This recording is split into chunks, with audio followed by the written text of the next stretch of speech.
Chapter 49 chronicles the further proceedings of the Nickleby family and the sequel of the adventure of the gentleman in the small clothes. While Nicholas, absorbed in the one engrossing subject of interest which had recently opened upon him, occupied his leisure hours with thoughts of Madeline Bray, and in execution of the commissions which the anxiety of Brother Charles in her behalf imposed upon him, saw her again, and each time with greater danger to his peace of mind and a more weakening effect upon the lofty resolutions he had formed, Mrs. Nickleby and Kate continued to live in peace and quiet, agitated by no other cares than those which were connected with certain harassing proceedings taken by Mr. Snawley for the recovery of his son, and their anxiety for Smike himself, whose health, long upon the wane, began to be so much affected by apprehension and uncertainty, as sometimes to occasion both them and Nicholas considerable uneasiness and even alarm. It was no complaint or murmur on the part of the poor fellow himself that thus disturbed them, ever eager to be employed in such slight services as he could render, and always anxious to repay his benefactors with cheerful and happy looks. Less friendly eyes might have seen in him no cause for any misgiving.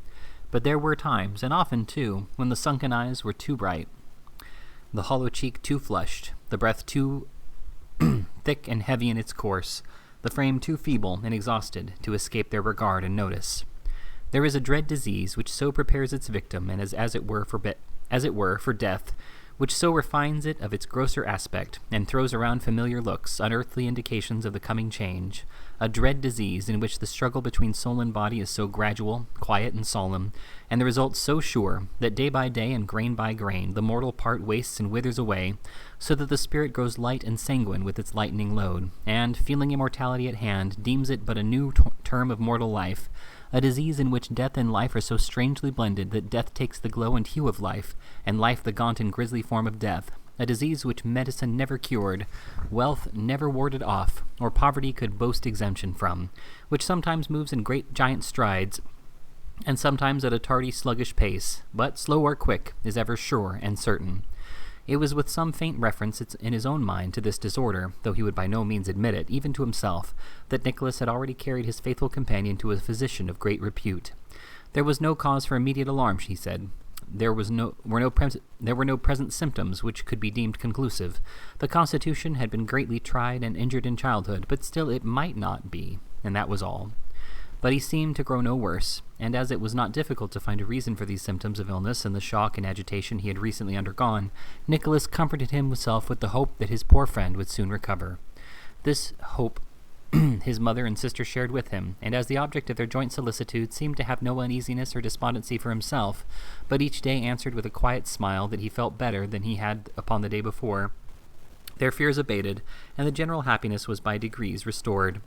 Many and many a time in after years did Nicholas look back to this period of his life, and tread up again the humble, quiet, homely scenes that rose up as of old before him. Many and many a time, in the twilight of a summer evening, or besides the flickering winter's fire, but not so often or so sadly then, would his thoughts wander back to these old days, and dwell with a pleasant sorrow upon every slight remembrance which they brought crowding home. The little room in which they had so often sat long after it was dark, figuring such happy futures. Kate's cheerful voice and merry laugh. How, if she were from home, they used to sit and watch for her return, scarcely breaking silence but to say how dull it seemed without her. The glee with which poor Smike would start from the darkened corner where he used to sit, and hurry to admit her, and the tears they often saw upon his face, half wondering to see them too, and he so pleased and happy.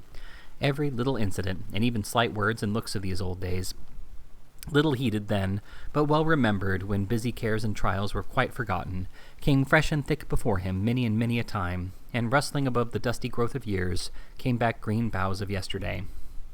But there were other persons associated with these recollections, and many changes came about before they had being. A necessary reflection for the purposes of these adventures, which at once subside into their accustomed train, and shunning all flighty anticipations or wayward wanderings, pursue their steady and decorous course. If the brothers Cheeryble, as they found Nicholas worthy of trust and confidence, bestowed upon him every day some new and substantial mark of kindness, they were not less mindful of those who depended upon him. Various little presents to Mrs. Nickleby, always of the very things they most required, tended in no slight degree to the improvement and embellishment of the cottage. Kate's little store of trinkets became quite dazzling, and for company, if Brother Charles and Brother Ned failed to look in for at least a few minutes every Sunday, or one evening in the week, there was Mr. Tim Linkinwater, who had never made half a dozen other acquaintances in all his life, and who took such delight in his new friends as no words can express, constantly coming and going in his evening walks, and stopping to rest, while Mr. Frank Cheeryble happened, by some strange conjunction of circumstances, to be passing the door on some business or other at least 3 nights in the week. "He is the most attentive young man I ever saw, Kate," said Mrs. Nickleby to her daughter one evening, when this last-named gentleman had been the subject of the worthy lady's eulogium for some time, and Kate had sat perfectly silent. "Attentive, mamma," rejoined Kate. "Bless my heart, Kate," cried Mrs. Nickleby, with her wonted suddenness. "What a colour you have got! Why, you're quite flushed." "Oh, mamma, what strange things you fancy." "It wasn't fancy, Kate, my dear, I'm certain of that," returned her mother. "However, it's gone now at any rate, so it don't much matter whether it was or not. What was it we were talking about? Oh, Mr. Frank. I never saw such attention in my life. Never." "Surely you are not serious," returned Kate, colouring again, and this time beyond all dispute. "Not serious?" returned Mrs. Nickleby. "Why shouldn't I be serious? I'm sure I never was more serious. I will say that his politeness and attention to me is one of the most becoming, gratifying, pleasant things I have seen for a very long time. You don't often meet with such behavior in young men, and it strikes one more when one does meet with it." "Oh, attention to you, mamma," rejoined Kate quickly. "Oh, yes." "Dear me, Kate," retorted Mrs. Nickleby, "what an extraordinary girl you are. Was it likely I should be talking of his attention to anybody else? I declare I'm quite sorry to think he should be in love with a German lady, that I am." "He said very positively that it was no such thing, mamma," returned Kate. "Don't you remember his saying so that very first night he came here? Besides," she added in a more gentle tone, "why should we be sorry if it is the case? What is it to us, mamma?" "Nothing to us, Kate, perhaps," said Mrs. Nickleby emphatically, "but something to me, I confess. I like English people to be thorough English people, and not half English and half I don't know what. I shall tell him point blank next time he comes that I wish he would marry one of his own countrywomen, and see what he says to that." "Pray don't think of such a thing, mamma," returned Kate hastily. "Not for the world. Consider how very—" "Well, my dear, how very what?" said Mrs. Nickleby, opening her eyes in great astonishment. Before Kate had returned any reply, a queer little double knock announced that Miss La Creevy had called to see them, and when Miss La Creevy presented herself, Mrs. Nickleby, though strongly disposed to be argumentative on the previous question, forgot all about it in a gush of supposes about the coach she had come by, supposing that the man who drove must have been either the man in the shirt-sleeves or the man with the black eye, that whoever he was, he hadn't found that parasol she left inside last week, that no doubt they had stopped a long while at the halfway house coming down, or that perhaps, being full, they had come straight on, and lastly, that they surely must have passed Nicholas on the road.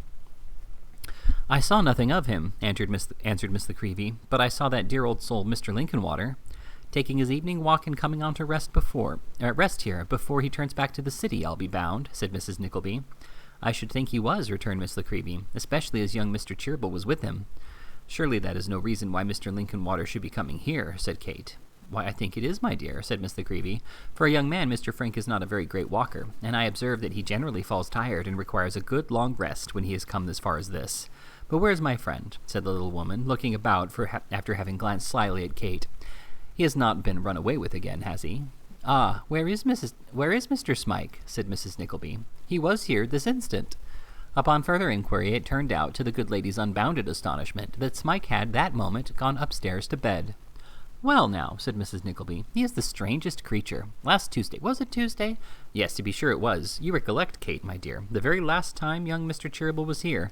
The last Tuesday night he went off in just the same strange way at the very moment the knock came to the door. It cannot be that he don't like company, because he is always fond of people who are fond of Nicholas, and I am sure young Mr. Cheeryble is.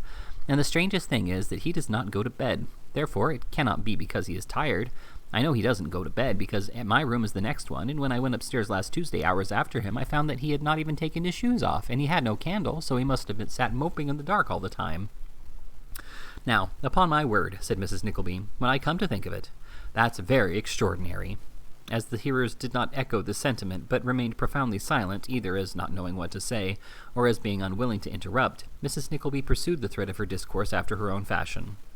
"I hope," said that lady, "that this unaccountable contact may not be the beginning of his taking to his bed and living there all his life, like the thirsty woman of Tutbury, or the Cock Lane ghost, or some of those extraordinary creatures. One of them had some connection with our family. I forget, without looking back to some old letters I have upstairs, whether it was my great-grandfather who went to school with the Cock Lane ghost, or the thirsty woman of Tutbury who went to school with my grandmother. Miss La Creevy, you know, of course. Which was it Which was it that didn't mind what the clergyman said, the Cock Lane ghost or the thirsty woman of Tutbury? The Cock Lane ghost, I believe. Then I have no doubt, said Mrs. Nickleby, that it was with him my great-grandfather went to school. For I know the master of his school was a dissenter, and that would, in a great measure, account for the Cock Lane ghost's behaving in such an improper manner to the clergyman when he grew up. Ah, train up a ghost, child, I mean. Any further reflections on this fruitful theme were abruptly cut short by the arrival of Tim Linkinwater and Mr. Frank Cheeryble, in the hurry of receiving whom Mrs. Nickleby speedily lost sight of everything else. I am so sorry Nicholas is not at home, said Mrs. Nickleby. Kate, my dear, you must be both Nicholas and yourself. Miss Nickleby need be but herself, said Frank. Then at all events she shall press you to stay, returned Mrs. Nickleby. Mr. Linkinwater says 10 minutes, but I cannot let you go so soon. Nicholas would be very much vexed, I am sure. Kate, my dear. In obedience to a great number of nods and winks and frowns of extra significance, Kate added her entreaties that the visitors would remain, but it was observable that she addressed them exclusively to Tim Linkinwater, and there was, besides, a certain embarrassment in her manner, which, although it was as far from impairing its graceful character as the tinge it communicated to her cheek was from diminishing her beauty, was obvious at a glance, even to Mrs. Nickleby. Not being of a very speculative character, however, save under the circumstances when her speculations could be put into words and uttered aloud, that discreet matron attributed the emotion to the circumstance of her daughter's not happening to have her best frock on, though I never saw her look better, certainly, she reflected at the same time. Having settled the question in this way, and being most complacently satisfied that in this, as in all other instances, her conjecture could not fail to be the right one, Mrs. Nickleby dismissed it from her thoughts, and inwardly congratulated herself on being so shrewd and knowing. Nicholas did not come home, nor did Smike reappear, but neither circumstance, to say the truth, had any great effect upon the little party, who were all in the best humour possible. Indeed, there sprung up quite a flirtation between Miss La Creevy and Tim Linkinwater, who said 1,000 jocose and facetious things, and became by degrees quite gallant, not to say tender. Little Miss La Creevy, on her part, was in high spirits, and rallied Tim on having remained a bachelor all his life with so much success, that Tim was actually induced to declare that if he could get anybody to have him, he didn't know but what he might change his condition even yet. Miss La Creevy earnestly recommended a lady she knew, who would exactly suit Mr. Linkinwater, and had a very comfortable property of her own. But this latter qualification had very little effect upon Tim, who manfully protested that fortune would be no object with him, but that true worth and cheerfulness of disposition were what a man should look for in a wife, and that if he had these, he could find money enough for the moderate wants of both. This avowal was considered so honourable to Tim that neither Mrs. Nickleby nor Miss La Creevy could sufficiently extol it, and stimulated by their praises, Tim launched out into several other declarations also manifesting the disinterestedness of his heart and a great devotion to the fair sex, which were received with no less approbation. This was done and said with a comical mixture of jest and earnest, and leading to a great amount of laughter, made them very merry indeed. Kate was commonly the life and soul of the conversation at home, but she was more silent than usual upon this occasion, perhaps because Tim and Miss La Creevy engrossed so much of it, and keeping aloof from the talker, sat at the window watching the shadows as the evening closed in, and enjoying the quiet beauty of the night, which seemed to have scarcely less attractions for Frank, who first lingered near and then sat down beside her. No doubt there are a great many things to be said appropriate to a summer evening, and no doubt they are best said in a low voice, as being most suitable to the peace and serenity of the hour. Long pauses, too, at times, and then an earnest word or so, and then another interval of silence, which, somehow, does not seem like silence either, and perhaps now and then a hasty turning away of the head, or drooping of the eyes towards the ground, all these minor circumstances, with a disinclination to have candles introduced, and a tendency to confuse hours with minutes, are doubtless mere influences of the time, as many lovely lips can clearly testify. Neither was there the slightest reason why Mrs. Nickleby should have expressed surprise when, candles being at length brought in, Kate's bright eyes were unable to bear the light which obliged her to avert her face, and even to leave the room for some short time, because when one has sat in the dark so long, candles are dazzling, and nothing can be more strictly natural than that such results should be produced, as all well-informed young people know. For that matter, old people know it too, or did know it once, but they forget these things sometimes, and more's the pity. The good lady's surprise, however, did not end here. It was greatly increased when it was discovered that Kate had not the least appetite for supper. A discovery so alarming that there is no knowing in what unaccountable efforts of oratory Mrs. Nickleby's apprehensions might have been vented, if the general attention had not been attracted at that moment by a very strange and uncommon noise, proceeding, as the pale and trembling servant-girl affirmed, and as everybody's sense of hearing seemed to affirm also, right down the chimney of the adjoining room. it being quite plain to the comprehension of all present that, however extraordinary and improbable it might appear, the noise did nevertheless proceed from the chimney in question, and the noise, which was a strange compound of various shuffling, siding, rumbling, and struggling sounds, all muffled by the chimney, still continuing, Frank Cheeryble caught up a candle, and Tim Linkinwater the tongs, and they would have very quickly ascertained the case of this disturbance if Mrs. Nickleby had not been taken very faint, and declined being left behind on any account. This produced a short remonstrance, which terminated in all their proceeding to the troubled chamber in a body, excepting only Miss Nickleby, who, as the servant girl volunteered a confession of having been subject to fits in her infancy, remained with her to give the alarm and apply restoratives in case of extremity. Advancing to the door of the mysterious apartment, they were not a little surprised to hear a human voice, chanting, with a highly elaborated expression of melancholy and in tones of suffocation which a human voice might have produced from under 5 or 6 feather-beds of the best quality, the once popular air of "Has she then failed in her truth, the beautiful maid I adore?" Nor, on bursting into the room without demanding a parley, was their astonishment lessened by the discovery that these romantic sounds certainly proceeded from the throat of some man up the chimney, of whom nothing was visible but a pair of legs, which were dangling above the grate, apparently feeling with extreme anxiety for the top bar whereon to effect a landing. A sight so unusual and unbusinesslike as this completely paralyzed Tim Linkinwater, who, after 1 or 2 gentle pinches at the stranger's ankles, which were productive of no effect, stood clapping the tongs together, as if he were sharpening them for another assault, and did nothing else. "This must be some drunken fellow," said Frank. "No thief would announce his presence thus." As he said this with great indignation, he raised the candle to obtain a better view of the legs, and was darting forward to pull them down with very little ceremony, when Mrs. Nickleby, clasping her hands, uttered a sharp sound, something between a scream and an exclamation, and demanded to know whether the mysterious limbs were not clad in small clothes and grey worsted stockings, or whether her eyes had deceived her.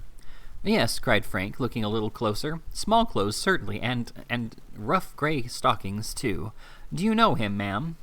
"Kate, my dear," said Mrs. Nickleby, deliberately sitting herself down in a chair with that sort of desperate resignation which seemed to imply that now matters had come to a crisis and all disguise was useless. "You will have the goodness, my love, to explain precisely how this matter stands. I have given him no encouragement, none whatever, not the least in the world. You know that, my dear, perfectly well. He was very respectful, exceedingly respectful when he declared, as you were witness to. Still, at the same time, if I am to be persecuted in this way, if vegetable what's-its-names and all kinds of garden stuff are to strew my path out of doors, and gentlemen are to become choking up our chimneys at home, I really don't know, upon my word, I do not know what is to become of me. It's a very hard case, harder than anything I was ever exposed to, before I married your poor dear papa, though I suffered a good deal of annoyance then, but that, of course, I expected and made up my mind for. When I was not nearly so old as you, my dear, there was a young gentleman who sat next to us at church who used almost every Sunday to cut my name in large letters in the front of his pew while the sermon was going on. It was gratifying, of course, naturally so, but still it was an annoyance, because the pew was in a very conspicuous place, and he was several times publicly taken out by the beadle for doing it. But that was nothing to this. This is a great deal worse, and a great deal more embarrassing. I would rather, Kate, my dear," said Mrs. Nickleby with great solemnity and an effusion of tears, "I would rather, I declare, have been a pig-faced lady than be exposed to such a life as this." Frank Cheeryble and Tim Linkinwater looked in irrepressible astonishment, first at each other, and then at Kate, who felt that some explanation was necessary, but who, between her terror at the apparition of the legs, and her fear lest their owner should be smothered, and her anxiety to give the least ridiculous solution of the mystery that it was capable of bearing, was quite unable to utter a single word. "He gives me great pain," continued Mrs. Nickleby, drying her eyes. "Great pain! But don't hurt a hair of his head. I beg. On no account hurt a hair of his head." It would not under existing circumstances have been quite so easy to hurt a hair of the gentleman's head as Mrs. Nickleby seemed to imagine, inasmuch as that part of his person was some feet up the chimney, which was by no means a wide one. But as all this time he had never left off singing about the bankruptcy of the beautiful maid in respect of truth, and now began not only to croak very feebly, but to kick with great violence, as if respiration became a task of difficulty, Frank Cheeryble, without further hesitation, pulled at the shorts and worsteds with such heartiness as to bring him floundering into the room with greater precipitation than he had quite calculated upon. "Oh, yes, yes," said Kate, directly the whole figure of this singular visitor appeared in this abrupt manner. "I know who it is. Pray, don't be rough with him. Is he hurt? I hope not. Oh, pray see if he is hurt." "He is not, I assure you," replied Frank, handling the object of his surprise after this appeal with sudden tenderness and respect. "He is not hurt in the least." "Don't let him come any nearer," said Kate, retiring as far as she could. "No, no, he shall not," rejoined Frank. "You see I have him secure here, but may I ask you what this means, and whether you expected this old gentleman?" "Oh, no," said Kate, "of course not. But Mamma does not think so, I believe, but he is a mad gentleman who has escaped from the next house and must have found an opportunity of secreting himself there. Himself here." "Kate," interposed Mrs. Nickleby with severe dignity, "I am surprised at you." "Dear Mamma," Kate gently remonstrated. "I am surprised at you," repeated Mrs. Nickleby. "Upon my word, Kate, I am quite astonished that you should join the persecutors of this unfortunate gentleman, when you know very well that they have the basest designs upon his property, and that is the whole secret of it. It would be much kinder of you, Kate, to ask Mr. Linkinwater or Mr. Cheeryble to interfere in his behalf and see him righted. You ought not to allow your feelings to influence you. It's not fair. Very far from it. What should my feelings be, do you suppose? If anybody ought to be indignant, who is it? I, of course, and very properly so. Still, at the same time, I wouldn't commit such an injustice for the world. No," continued Mrs. Nickleby, drawing herself up and looking another way with a kind of bashful stateliness. "This gentleman will understand me when I tell him that I repeat the answer I gave him the other day, that I always will repeat it, though I do believe him to be sincere when I find him placing himself in such dreadful situations on my account, and that I request him to have the goodness to go away directly, or it will be impossible to keep his behavior a secret from my son Nicholas. I am obliged to him, very much obliged to him, but I cannot listen to his addresses for a moment. It's quite impossible." While this address was in course of delivery, the old gentleman, with his nose and cheeks embellished with large patches of soot, sat upon the ground with his arms folded, eyeing the spectators in profound silence and with a very majestic demeanor. He did not appear to take the smallest notice of what Mrs. Nickleby said, but when she ceased to speak, he honored her with a long stare, and inquired if she had quite finished. "I have nothing more to say," replied that lady modestly. "I really cannot say anything more." "Very good," said the old gentleman, raising his voice. "Then bring in the bottled lightning, a clean tumbler, and a corkscrew." Nobody executing this order, the old gentleman, after a short pause, raised his voice again and demanded a thunder sandwich.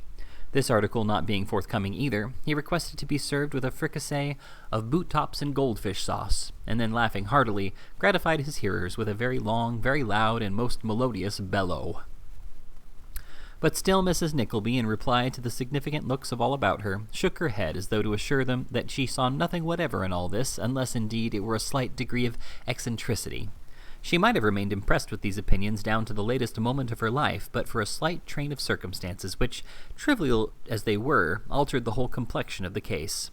It happened that Miss Nickleby, finding her patient in no very threatening condition, and being strongly impelled by curiosity to see what was going forward, bustled into the room while the old gentleman was in the very act of bellowing. It happened, too, that the instant the old gentleman saw her, he stopped short, skipped suddenly on his feet, and fell to kissing his hand violently, a change of demeanor which almost terrified the little portrait painter out of her senses, and caused her to retreat behind Tim Linkinwater with the utmost expedition.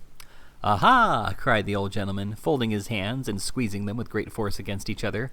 "I see her now, I see her now, my love, my life, my bride, my peerless beauty. She is come at last, and all is gas and gaiters." Mrs. Nickleby looked rather disconcerted for a moment, but immediately recovering, nodded to Miss Nickleby and the other spectators several times, and frowned and smiled gravely, giving them to understand that she saw where the mistake was, and would set it all to rights in a minute or two.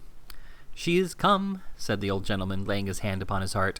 "Cormoran and blunderbore, she is come. All the wealth I have is hers, if she will take me for her slave. Where are grace, beauty, and blandishments like those? In the Empress of Madagascar? No. In the Queen of Diamonds? No. In Mrs. Rowland, who every morning bathes in Caldor for nothing? No. Melt all these down into one with the 3 Graces, the 9 Muses, and 14 biscuit bakers' daughters from Oxford Street, and make a woman half as lovely. Pho! I defy you." After uttering this rhapsody, the old gentleman snapped his fingers 20 or 30 times, and then subsided into an ecstatic contemplation of Miss Nickleby charms. This affording Mrs. Nickleby a favorable opportunity of explanation, she went about it straight. "I am sure," said the worthy lady, with a prefatory cough, "that it's a great relief under such trying circumstances as these to have anybody else mistaken for me. A very great relief, and it's a circumstance that never occurred before. although I have several times been mistaken for my daughter Kate. I've no doubt the people were very foolish, and perhaps ought to have known better, but still they did take me for her, and of course that was no fault of mine, and it would be very hard indeed if I was to be made responsible for it. However, in this instance, of course, I must feel that I should do exceedingly wrong if I suffered anybody, especially anybody that I am under great obligations to be made uncomfortable on my account, and therefore I think it my duty to tell that gentleman that he is mistaken, that I am the lady who he was told by some impertinent person was niece to the Council of Paving Stones, and that I do beg and entreat of him to go quietly away, if it's only for—" here Mrs. Nickleby simpered and hesitated, "for my sake." It might have been expected that the old gentleman would have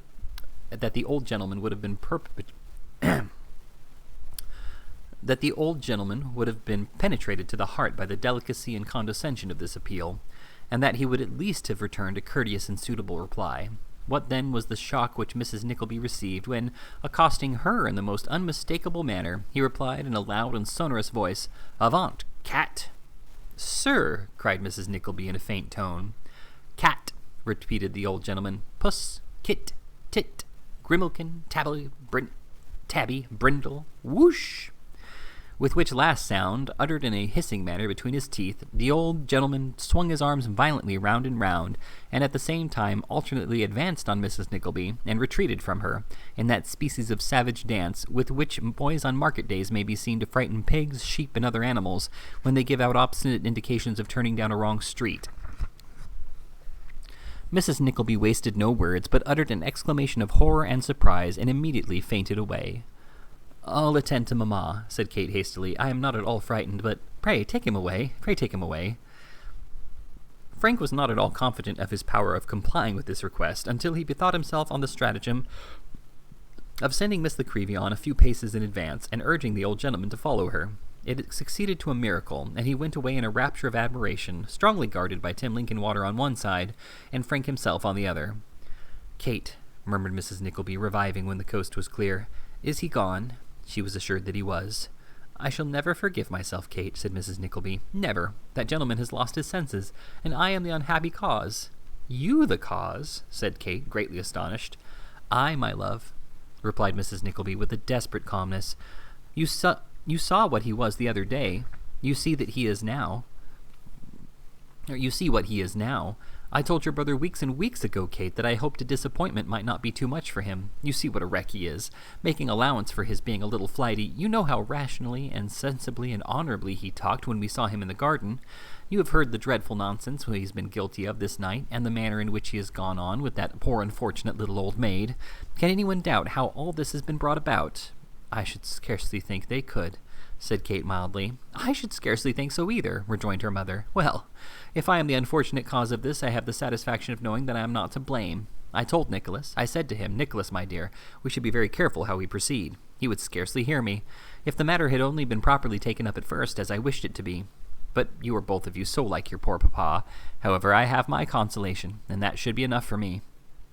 Washing her hands thus of all responsibility under this head, past, present, or to come, Mrs. Nickleby kindly added that she hoped her children might never have greater cause to reproach themselves than she had, and prepared herself to receive the escort, who soon returned, with the intelligence that the old gentleman was safely housed, and that they found his custodians, who had been making merry with some friends, wholly ignorant of his absence. Quiet being again restored, a delicious half-hour, so Frank called it in the course of subsequent conversation with Tim Linkinwater as they were walking home, was spent in conversation, and Tim's watch at length apprising him that it was high time to depart. The ladies were left alone, though not without many offers on the part of Frank to remain until Nicholas arrived, no matter what hour of the night it might be, if, after the late neighborly eruption, they entertained the least fear of being left to themselves. As their freedom from all further apprehension, however, left no pretext for his insisting on mounting guard, he was obliged to abandon the citadel, and to retire with the trusty Tim. Nearly 3 hours of silence passed away. Kate blushed to find, when Nicholas returned, how long she had been sitting alone, occupied with her own thoughts. "I really thought it had not been half an hour," she said. "They must have been pleasant thoughts, Kate," rejoined Nicholas gaily, "to make time pass away like that. What were they now?" Kate was confused. She toyed with some trifle on the table, looked up and smiled, looked down and dropped a tear. "Why, Kate," said Nicholas, drawing his sister towards him and kissing her, "let me see your face. No, Ah, that was but a glimpse. That's scarcely fair. A longer look than that, Kate. Come, and I'll read your thoughts for you. There was something in this proposition, albeit it was said without the slightest consciousness or application, which so alarmed his sister that Nicholas laughingly changed the subject to domestic matters, and thus gathered by degrees, as they left the room and went upstairs together, how lonely Smike had been all night, and by very slow degrees too, for on this subject also Kate seemed to speak with some reluctance. "Poor fellow," said Nicholas, tapping gently at his door. "What can be the cause of all this?" Kate was hanging on her brother's arm. The door being quickly opened, she had not time to disengage herself before Smike, very pale and haggard and completely dressed, confronted them. "And you have not been to bed?" said Nicholas. "No," was the reply. Nicholas gently detained his sister, who had made an effort to retire, and asked, "Why not?" "I could not sleep," said Smike, grasping the hand which his friend extended to him. "You are not well?" rejoined Nicholas. "I am better, indeed, a great deal better," said Smike quickly. "Then why do you give way to these fits of melancholy?" inquired Nicholas in his kindest manner. "Or why not tell us the cause? You grow a different creature, Smike." "I do. I know I do," he replied. "I will tell you the reason one day, but not now. I hate myself for this. You are all so good and kind, but I cannot help it. My heart is very full. You do not know how full it is." He wrung Nicholas's hand before he released it, and glancing for a moment at the brother and sister as they stood together, as if there were something in their strong affection which touched him deeply, withdrew into his chamber, and was soon the only watcher under that quiet roof.